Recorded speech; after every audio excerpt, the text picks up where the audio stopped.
Hi అండి, good morning. ఇక్కడ చూడండి, ఈరోజు నా బ్రేక్ఫాస్ట్ అయితే నేను సర్వపిండి రొట్టె చేసేస్తున్నానండి. అదేనండి బియ్య పిండితో రొట్టె.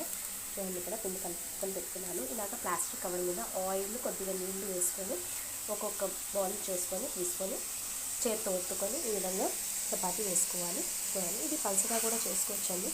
చూడండి, ఈ విధంగా కొంచెం మీడియం ఫ్లేమ్లో పెట్టేసి మనం ఇది కుక్ చేసుకోవాలి. అండ్ ఇలాగే చూడండి, ఇది టమాటా చట్నీ అండి. సింపుల్గా చేసేసుకోవచ్చు అండి. ఈ కాంబినేషన్ అయితే సూపర్గా ఉంటుందండి. నాకైతే ఫేవరెట్ కాంబినేషన్ ఇది. సో సర్వపిండి రొట్టెకి నేను ఏమేమి వేసుకున్నానంటే బియ్యం పిండి, ఉల్లిపాయ ముక్కలు, పచ్చిమిర్చి, జీలకర్ర, కొంచెం కరివేపాకు వేసుకున్నానండి ముక్కలు చేసి.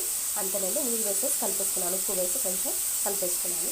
ఈ విధంగా పలుచగా రొట్టె మనం తాడుకొని చేతితోటి ఇలా చేసేసుకోవాలి. ఆయిల్ వేసుకుంటూ మనం చపాతీ కాల్చుకున్నట్టే కాల్చుకోవాలి. ఇక్కడ వచ్చేసి టమాటా ముక్కలు, పచ్చిమిర్చి ముక్కలు, జీలకర్ర, వెల్లుల్లిపాయలు, కొంచెం నూనె వేసేసి బాగా ఫ్రై చేస్తానండి. లాస్ట్లో కొంచెం ఉప్పు, చింతపండు వేసేసి మిక్సీ పట్టేసుకుంటూ టమాటో చికెన్ రెడీ అయిపోతుందండి. ఇదండి నా మార్నింగ్ బ్రేక్ఫాస్ట్. ఈ రొట్టె అందరికీ చాలా ఇష్టమని అనుకుంటున్నాను. సో ఇదండి నా వీడియో ఈరోజు. బాయ్.